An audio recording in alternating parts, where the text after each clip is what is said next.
So let's continue. Good morning, good afternoon, good evening to each and everyone, especially those at the other side of the world. There is no time and space between us. There is only this present moment, and we are one. On diary entry number 1216, this is the fourth day of the Novena to the Divine Mercy. Jesus said, "Today bring to me the pagans and those who do not yet know me." I was thinking also of them during my bitter passion, and their future zeal comforted my heart. Immerse them in the ocean of my mercy. Most compassionate Jesus, you are the light of the whole world. Receive into the abode of your most compassionate heart the souls of pagans who as yet do not know you. Let the rays of your grace enlighten them, that they too together with us may extol your wonderful mercy. And do not let them escape from the abode which is your most compassionate heart. May the light of your love enlighten the souls in darkness. Grant that these souls will know you, and together with us raise your mercy. Eternal Father, turn your merciful gaze upon the souls of pagans and of those who as yet do not know you, but who are enclosed in the most compassionate heart of Jesus. Draw them to the light of the gospel. These souls do not know what great happiness it is to love you. Grant that they too may extol the generosity of your mercy for endless ages. Amen. Ika-4 na araw. Sa araw na ito, dalhin mo sa akin ang mga hindi naniniwala sa Diyos at mga hindi pa nakakakilala sa akin. Nasa isip ko rin sila nung ako ay nasa hapis at naghihirap. At ang kanilang ipakikitang alab sa hinaharap ang nagbibigay lugod sa aking puso. At ilubog mo sila sa karagatan ng aking awa. Lubhang maaway Jesus, ikaw ang liwanag ng buong sanlibutan. Tanggapin sa tinatahanan ng iyong lubhang mahabaging puso ang mga tao na di naniniwala sa Diyos at sa mga hindi pa nakakilala sa Kanya. Tulutang magliwanag sa kanila ang sinag ng iyong biyaya upang sila rin kasama naming lahat ay kumilala sa iyong kamangha-manghang awa. At huwag mo silang hayaang mawalay mula sa tinatahanan ng iyong lubhang mahabaging puso. Nawa ang liwanag ng iyong pag-ibig ay liwanagin ang mga kaluluwa sa kadiliman. Ipagkaloob na ang mga kaluluwang ito ay makilala ka at kasama namin purihin ang iyong awa. Amang walang hanggan, ibaling mo ang iyong maawaing pagtingin sa mga hindi naniniwala sa iyo at sa mga hindi pa nakakikilala sa iyo, ngunit nakapaloob sa lubang mahabaging puso ni Jesus. Akitin sila sa liwanag ng Ebanghelyo. Hindi nila nalalaman ang malaking kasiyahan kapag ikaw ay minahal. Ipagkaloob na sila man ay kumilala sa kagandahang loob ng iyong awa sa habang panahon at magpakailanman. Amen. So on the fourth day, the focus of the novena are those who do not yet know the Lord. Hindi kilala pa ang Panginoon. Specifically, Jesus. Because pagans, they have their own gods, no? May mga sila, ibang paniniwala. Parang katulad din ng mga panahon na hindi pa tayo nasasakop ng Kastila, merong paniniwala ang mga katutubo natin, ang ating mga ninuno, no? Sumasamba sila sa mga puno, sa mga halaman, no? Sumasamba sila sa langit. Ganun ang kanilang mga pinaniniwalaan. And when the Spaniards came, It is one of the it is it is not good to be conquered, but one of the beautiful things that the conquest um conquest one of the benefits or one of the good things that happened during the conquest is that we were introduced to this faith, to the Catholic faith. We came to know who Jesus is. We came to know God the Father. We came to know the Trinitarian God and all the beliefs related to it. So, yun yung ano natin, ano? Yun yung pinagpapasalamat natin. But it doesn't mean that our Muslim brothers, for instance, no, ah, marami dyan, hindi yan nasakop ng mga Kastila. Noong mga panahon na yun, hindi yan na-convert. May mga, nung mga panahon, earlier, no? Earlier times pa, may mga Muslim areas na convert in other parts of the world. And the faith was introduced to them.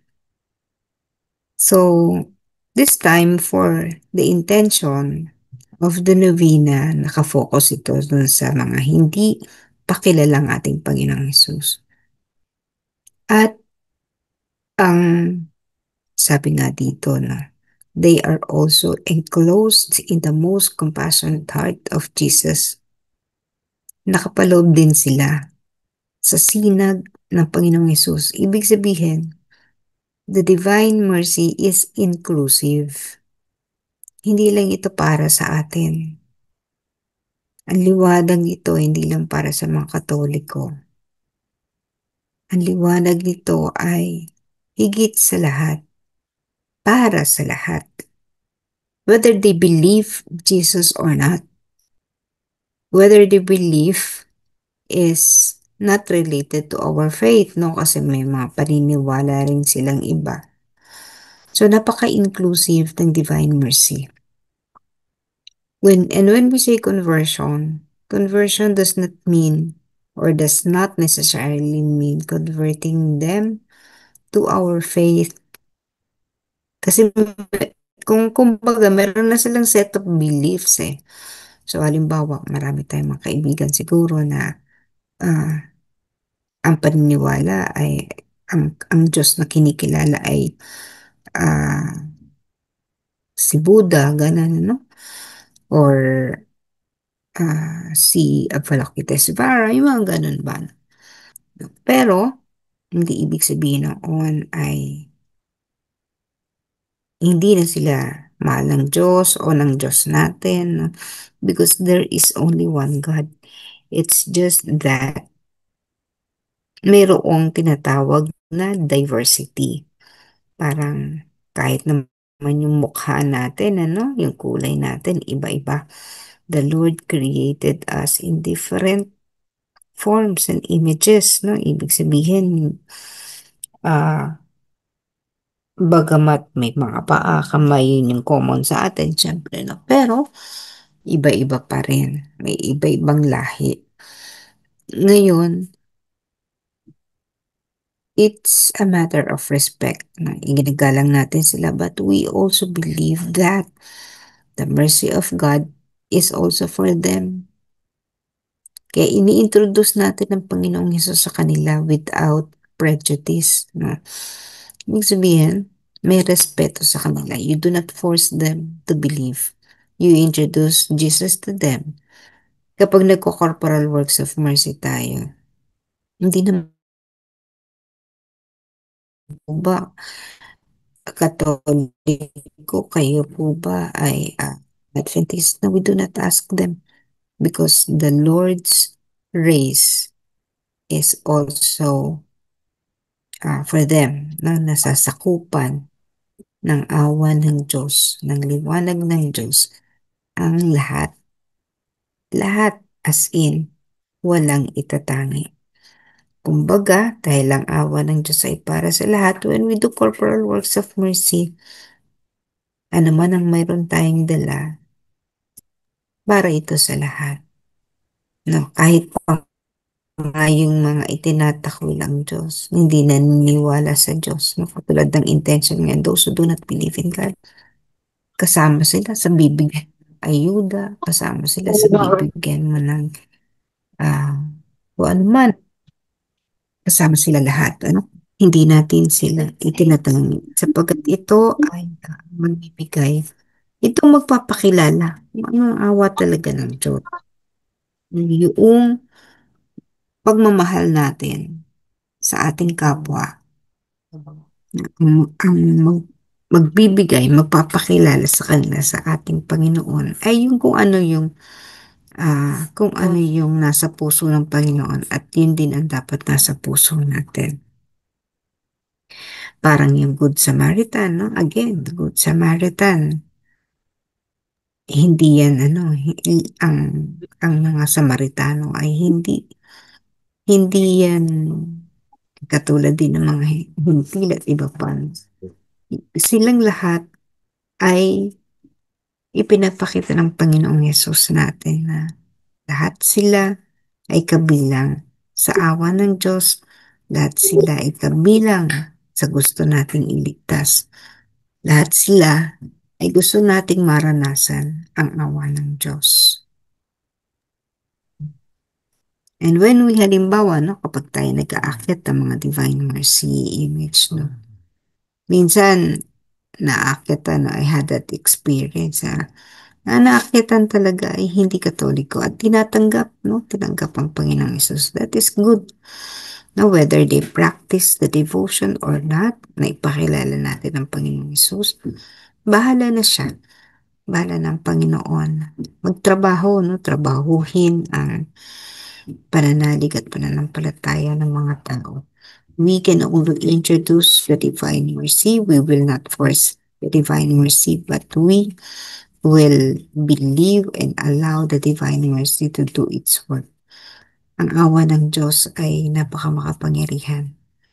Kaya kahit yung mga nawala na, no, nawala na ng pananalig, dati may pananalig, nawala ng pananalig, ang mismong awa ng Diyos, makikita mo, no, parang gumagalaw siya on its own, converting people, making people believe that there is God, making them feel and experience the love of God.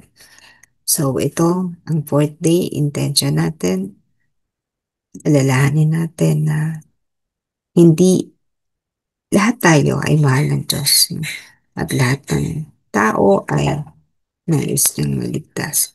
Wala itong itatangi. At kahit ang pinakakarumaldumal na makasalanan, mayroong karapatan sa awa ng Diyos.